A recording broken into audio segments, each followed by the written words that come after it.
Hello, thank you for joining me today as I walk through the Central Zone COVID-19 pathway. My name is Dr. Stephen Turner, and I am the Associate Zone Medical Director for Primary Care in the Central Zone for Alberta Health Services. I'm currently a member of the Central Zone Emergency Operations Committee, also called the ZEOC or ZEOC, and part of the primary care branch for that committee. The primary care branch of the ZEOC or ZEOC developed the Central Zone pathway as an adaptation of work done by the PCN, Calgary Zone PCNs. Their initial work was done in conjunction with support from infectious disease and respiratory therapy, respiratory specialists, and it represents a consensus based on current understanding of the COVID-19 illness. The pathway was adapted to take into account Central Zone specific information around referral process and our unique rural perspective. I'll be walking through a PDF document that includes a graphic pathway as well as additional information that's subsequent in the document.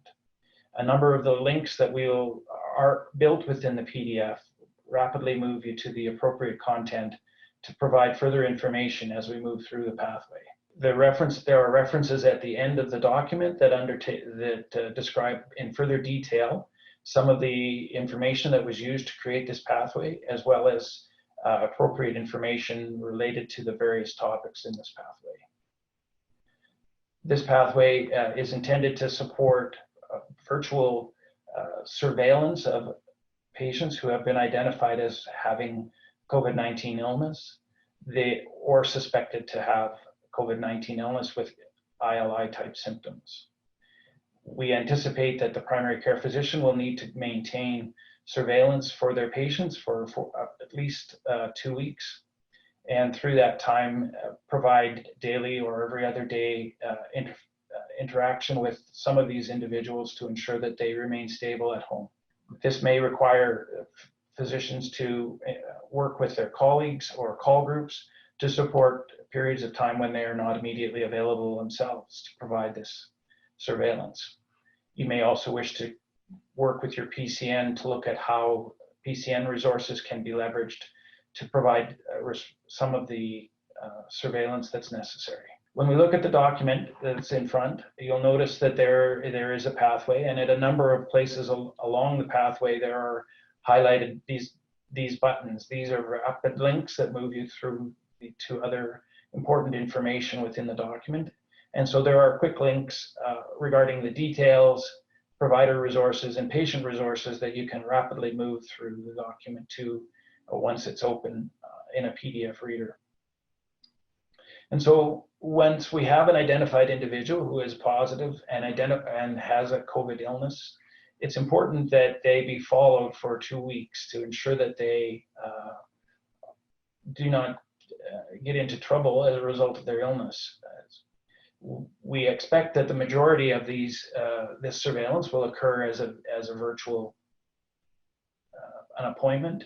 This might be by telephone, or it might be by video conference, depending on the capabilities of the clinic and the physician themselves. But very certainly the individual needs to be contacted on a regular basis. In order to determine who should be seen and who should be contacted and how often, we want to look at the risk stratification of these individuals. And we identify 3 specific risk groups. There's those at high risk, those at an average risk, and those at a lower risk. And those who are at a higher risk do require regular daily contact to ensure that they stay stable through the course of their illness. For those at a lower risk, the frequency could be quite a bit less. And now if we click on the risk stratification, it takes us to the chart that was created to help understand who would be in those risk groups. And so for patients, particularly those patients that are at high risk, are of greatest concern and need to be reviewed on a daily basis. That includes patients who are stepping down from tertiary care, where they may have already been in hospital with illness, and we want to ensure that they continue to resolve and recover. We want to be sure we're connecting with patients who are lacking a safety net, and that would be those that are socially isolated, lacking caregiver support, maybe having inability to manage their they have food or financial insecurity, or an inability to maintain hydration. And there's also individuals maybe on home care or have other challenges associated with understanding how to manage their own care. We know that individuals over the age of 60 and those with significant other comorbidities, as described in this chart, are also of a significant risk. We should also identify those who are smokers or using vaping as people who are also at higher risk of significant illness. Importantly, pregnant patients appear to be at average risk at present, as well as those in the younger age groups. And at lower risk are those who are young, under the age of 40, without comorbidities and otherwise healthy.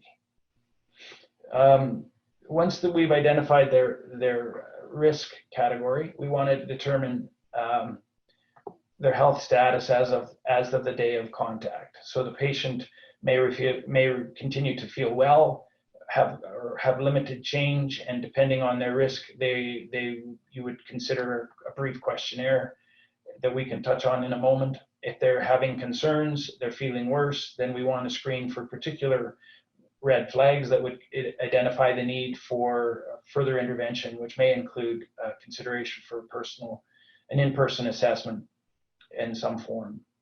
So if we work our way down the right-hand side, which is the individuals are feeling well or unchanged, there are some questionnaires there's a brief questionnaire that can be undertaken to look at more information. And it's very simple. How is your breathing? Is it worse? And is the changes in your breathing affecting your ability to do the things you need to do in your day? If the answer is that none of these are changed or causing significant impact, then they continue to be monitored on a regular basis. If they were positive, or if the patient identifies immediately that they are feeling worse, then we want to look at red flags that could indicate a significant change in their situation. So we recognize that they're having increasing shortness of breath, difficulty breathing, pain or pressure in the chest, a change in skin temperature or color, if you're able to see them by video conference. If there's evidence of confusion, difficult sleepiness, cough, worsening cough or coughing blood, other features that might identify dehydration in terms of reduced urine output, particularly those patients who seem to be recovering and are now getting worse again, would indicate a significant concern. If the individual has access to an oxygen sat meter, then certainly the ability to look at that, to identify that oxygen saturation may provide additional information to clearly identify people at risk. We recognize that if there are initial concerns and some of the initial red flags are present, and it's possible to do an in-person assessment, a number of these red flags would be part of your in-person assessment to determine a significant change in status. Clearly, if there is a significant decrease in status, they require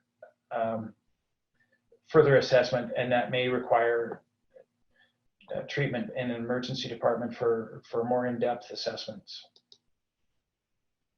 If in fact there are red flags or significant clinical concern, and it appears there is a need for further assessment, either through an emergency department or with a specialist, we want to be able to contact the appropriate providers. Uniquely to this situation, in addition to calling EMS for those emergent individuals via 911, we also have the need to contact the specialists necessary to identify that we have an individual with respiratory illness and the risk or known COVID-19 illness. This is managed through RAPID, and so all urgent and emergent consults for patients who have a COVID-19 related illness need to be made through RAPID. RAPID will bring on board the appropriate clinical specialists, whether that's an emergency department specialist or an internist. And in that conversation, we'll determine where this individual should receive care. In some instances, the patient may be directly admitted to a COVID unit in a facility, appropriate facility nearby. Even in our rural sites, this may not be the immediate facility in the nearest town, and it may be more appropriate that they move to a unit specifically set up to provide this care. Additionally, we know as the pandemic proceeds that services may not always be present in all sites at all times, and so it's important that this is considered during this assessment. For urgent patients where you believe that there's a need for admission and may not require an emergency ambulance support, again, then it's important to speak with Rapid to link with the appropriate specialist to determine the most appropriate location for care. There's more information attached to this, and that would include some consideration around goals of care, in that we recognize that emergent issues would require EMS and Rapid, particularly if the individual's goals of care are resuscitory categories or the medical categories 1 and 2. If, however, the patient is a C category, C1 or C2, and is more interested in supportive and comfort measures only, then it may be more appropriate to have contact through other means, appropriate information if you require it to support these individuals in their home. That information can be available, additional information to support care for patients in home can also be found through an online service called ConnectMD, telephone service called ConnectMD. Calling ConnectMD or texting the phone number that's present will connect you Monday through Friday through business hours with a specialist who has a specialist who can provide some additional information and supports. This advice line is supported by specialists from respirology, general internal medicine, and infectious diseases. And there are some examples of questions in this on this document that you might want to add, that might be valuable for them to provide answers for. Physicians from the Central Zone specialty groups have also been approached to be part of this ConnectMD process. At present, the advice is being provided by physicians from the Edmonton Zone. If there are no red flags, but the patient does feel worse and you feel comfortable that they can continue to be managed safely at home and have the ability to access additional care should they need it, you may choose to follow up again in 24 hours and ensure that they remain stable. If there are further questions, you can again connect with a physician for advice through ConnectMD. And for patients who are otherwise doing well, there is the ability to, but do for some other reason require advice regarding referral, you may want to look through your normal paths for referrals, including e-referrals and other referral pathways. There are some additional resources at the bottom that you can connect to learn more about the COVID illness and some assessment scores. And this brings us to the end of the pathway. Thank you for your attention. If you have questions or concerns, we'd appreciate information, your concerns, and you can address those to myself, stephen.turner@ahs.ca, on behalf of and just identify that it has to do with our primary care pathway, and we will address it through our Central Zone primary care branch for ZEOC. Thanks.